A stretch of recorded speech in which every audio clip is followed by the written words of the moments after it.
사도 바울과 바나바가 따로 세움을 받아서 1차 선교 여행을 가는 장면이에요. 그래서 이제 지명이 나옵니다. 지명이 나오기를 안디옥에서 실루기아로 내려가서 4절에 보니까 구브로로 가서 살라미로 가서 그 다음에 살라미에 이르렀다가 쭉 지나서 반대편 바보에 이르렀다. 그렇게 4절, 5절, 6절 이야기입니다. 자, 이걸 좀 쉽게 얘기할게요. 우리 서산에서 전도를 하러 가는데 목포로 가요. 목포로 가서 배를 타고 제주도로 가요. 그 제주도로 가서 서귀포에서 내려가지고 서귀포에 있는 반대편까지 가서 전도했다. 그 얘기입니다. 지금 우리로 얘기하면. 그런데 이제 우리는 이 전도라고 하는 자체를 우리 지금 인근에서만 생각하잖아요. 그래서 우리가 전도하는 영역을 좀 더 지금 선교하는 이 선교사처럼 영역을 넓게 생각해야 된다. 넓게 뭐 우리 가족이나 막 우리 동네만 생각하는 게 아니라 차라리 전도가 안 된다면 멀리까지라도 가야 되는 이런 상황이다라는 거예요. 이렇게 돼서 이제 사도행전 13장 6절에 보면 온 섬을 가운데로 지나서 이렇게 표현합니다. 지나서 바보에 이르렀다 이렇게 돼요. 그런데 이 구브로라고 하는 섬이 직경으로 따지면 180km 정도 됩니다. 그러니까 제주도보다 좀 크다고 생각하면 돼요. 그런데 이쪽 섬 항구 반대쪽 서쪽에서 내려서 동쪽까지 어, 이 전도하는 사람인데 섬 가운데를 관통해서 가면서 만나는 사람마다 다 전도하는 거예요. 걸어가면서 착착 전도하는 거예요. 그러니까 어떻게 하면 한 사람도 빼놓지 않고 전도하는 거예요. 섬을 관통하면서 만나는 사람마다 예수를 아느냐, 예수가 누구다 들어봤냐. 그러면은 사람이 들만만 하면 붙잡고 얘기하는 거예요. 그러니까 더 듣고 싶다 그러면 그 집에 들어가서 기거하면서 전하고 이렇게 하는 거예요. 그러니까 좀 전도하는 방향이 좀 역동적이죠. 근데 이제 문제는 서기오 바울이라는 사람이 등장하는데 이제 7절에 그가 그 섬을 다스린 총독 서기오 바울과 함께 있으니 서기오 바울은 지혜 있는 사람이다. 바나바와 사울을 불러 하나님의 말씀을 듣고자 하더라. 아멘. 그럼 이제 서기오 바울이라는 사람이 이 섬을 통치하는 총독인데 지혜 있고 총명 있고 생각이 깊고 분별력이 있어서 저들이 하나님의 말씀에 대한 전한다 그러니까 불러서 듣고자 했어요. 그런데 이제 거기에서 서기오 바울의 옆에서 항상 보좌관으로 일하는 사람이 있었는데 그 사람 이름이 바예수라는 사람이 있었어요. 근데 바예수라는 말이 바요수아는 바는 아들이라는 뜻입니다. 그러면 이제 이름이 참 좋아요. 예수님의 아들, 구약 성경에서는 여호수아의 아들, 그러면 이제 여호수아의 후손이라는 뜻입니다. 그러면 이제 구약에 나오는 여호수아의 후손이니까 혈통상으로는 정통 유대인이에요. 그 사람이 하나님을 믿는 것이 아니라 지금 박수무당으로 소개합니다.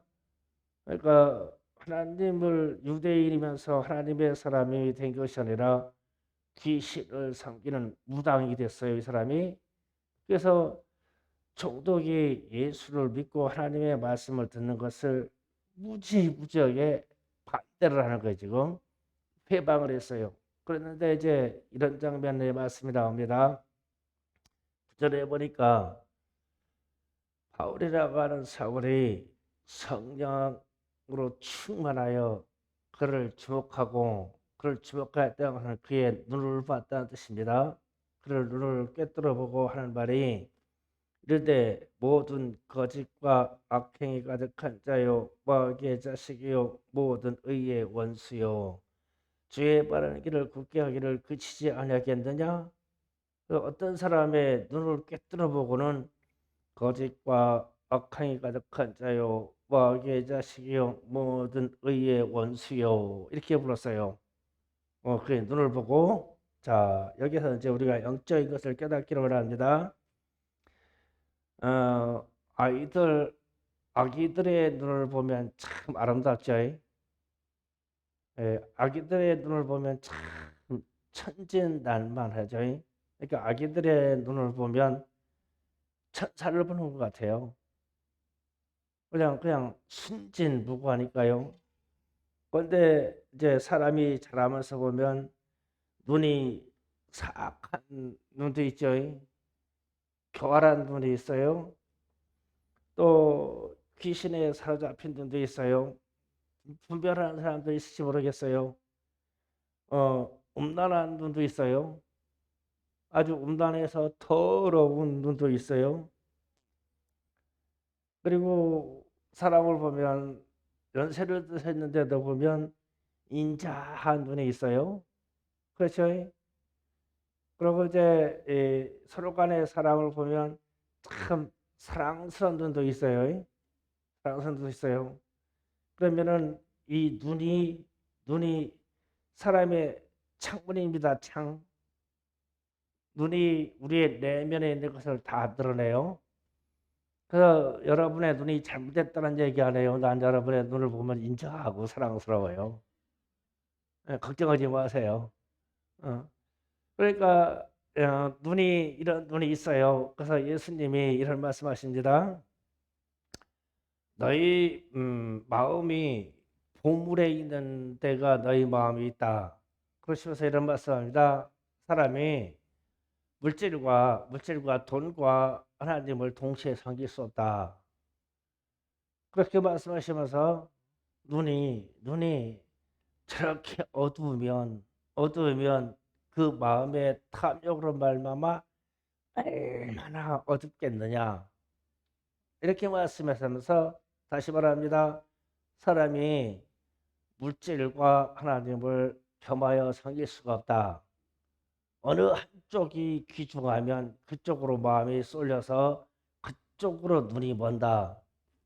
돈을 사랑하면 돈을 사랑하는 쪽으로 눈이 멀어서 눈이 어둡다, 캄캄하다, 눈이 새카맣게 깊다라고 말씀하셨어요.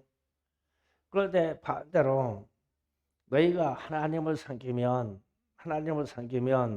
너의 눈이 밝고 인자하고 사랑스럽고 그렇게 된다. 그렇게 마태복음 6장에서 나오는 이야기예요. 제가 지금 풀어서 얘기하는 겁니다. 그러면 물질을 섬기면서도 눈이 그렇게 어두울 수가 있는데 귀신을 섬기고 무당을 섬기고 우상을 섬기면 어떻게 되겠어요? 더 어둡겠죠? 귀신을 섬기니까. 실제로 우리가 사람들이 음란하면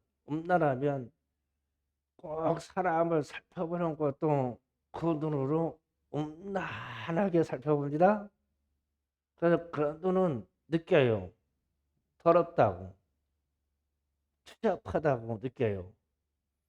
그러면 그 눈이 예수를 반대하고 적그리스도적이고 우리 주님을 회방하는 눈이라면 어떻게 했어요?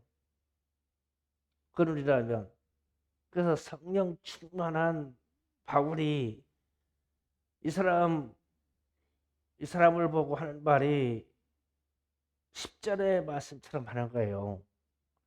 그가 얼마나 거짓되어 있는지, 그가 얼마나 악행을 했는지, 그가 얼마나 마귀의 자식하는지 그거는 사도 바울이 본 적이 없어요. 그런데 눈을 보고 주목하여 보고 성령으로 알아봤어요. 상당히 중요한 얘기예요.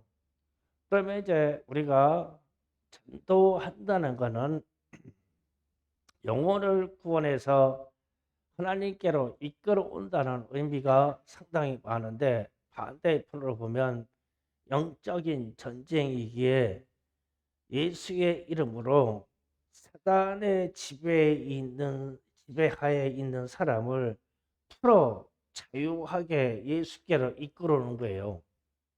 그러면 이 영적인 분별이 있어야 되겠죠.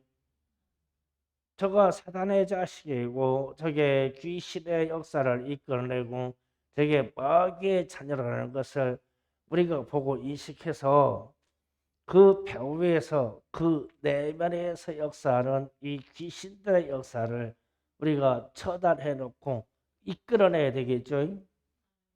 귀신 들린 사람이 스스로 못 나옵니다. 죄악에 빠져 있는 사람이 스스로 못 나와요. 성령에 충만한 사람이 가서 도와줘야 돼요. 그래서 성령에 충만한 사람이 가서 도와주는 게 무슨 보듬어서 도와주고 먹을 것을 많이 줘서 도와주는 게 아니라 기도로 말해요. 기도로 선포해서 도와줘야 돼요. 그래서 우리는 가끔 예수의 이름으로 귀신이 떠나갈지어다, 우리 주님 예수의 부활의 능력으로 명하노니 사단 마귀 귀세 역사가 떠나갈지어다, 선포합니다. 그래서 전도한다는 것은 기도의 분량이 강렬해야 돼요. 우리는 지금 이 전도하려고는 마음이 있어요. 다 전도하고 싶어요. 그런데 전도의 열매는 안 맺혀요. 그러면은 왜 그러냐고 했을 때 이런 영적인 전쟁, 지금처럼 사도 바울처럼 그의 눈을 딱 꿰뚫어 보고 악행이 가득한 자요, 거짓이 가득한 자요, 마귀의 자식이요, 불의에 매은 자다라고라는 판단이 보자마자 들어와서 기도하고 선포해줘야 돼요. 오늘처럼 주님의 손이 너 위에 있으니 네가 잠시 동안 세상의 일을 보지 못할 것이다. 장님이 될 것이다. 그러니까 이 장님이 될 것이다. 이렇게 해서 그 말씀을 선포하니까 즉시 이가 눈이 어두워져서 자기를 인도할 사람을 찾았다. 그런데 그 현상을 보고 그 섬에 총독이 놀라가지고, 야, 하나님이 진짜 계시고 저 사람들의 예수를 믿어 예수의 이름으로 명하니까 이렇게 이 마술사요 권능을 가져 귀신의 역사로 권능을 베푸는 이 사람이 꼼짝 못하는구나. 그러면서 이 총독이 예수를 믿어요. 그러면은 우리도 바나바와 바울 같이 우리가 전도하기를 원한다. 그리고 지금 코로나처럼 이렇게 혼란한 시대에 믿음을 지키기 힘들다. 그리고 우리가 겁박을 받고 핍박을 받는 것 같다. 그러면 이기는 방법이 뭐겠어요? 성령 충만을 받는 기도 외에는 없어요. 성령 충만을 받는 기도가 밖에 없어요. 제가 우리 교회 일 때문에 고민을 많이 합니다. 조금 빨리 좀 날씨가 풀렸으면 좋겠다. 그러면서 하는 생각이 두 가지 각도로 생각해요. 아, 동집회를 해야 되겠는데 일상은 다 하되 아침 저녁으로 해야 되겠다. 새벽하고 저녁으로만. 우리 노예 목사님들 초청해 가지고 저녁 집회하고 여기서 주무시고 새벽 집회하고 갈 수 있도록 그렇게 해가지고 일주일만 할까? 2주일만 할까? 아멘 할 때까지 해야 되겠네. 한 달만 할까? 한 달만 할까? 3주만 할까? 2주만 할까? 일주일만 할까? 일주일이 적당하네. 아멘 소리가 제일 큰 거 보니까 그렇게 할까? 또 한 가지 그런 생각해요. 좀 날씨가 풀려서 왜 날씨가 풀려서 이 전제를 짜면 새벽에 오고 갈 때 이 길이 미끄럽고 추우니까 사고 날까 말까 하는 거예요. 그게 안 되니까 날씨만 조금만 풀리면 한 2월 중순쯤 되면은 대보름이 지나면 이제 싹이 나고 그러면서 좀 풀리지 않겠어요?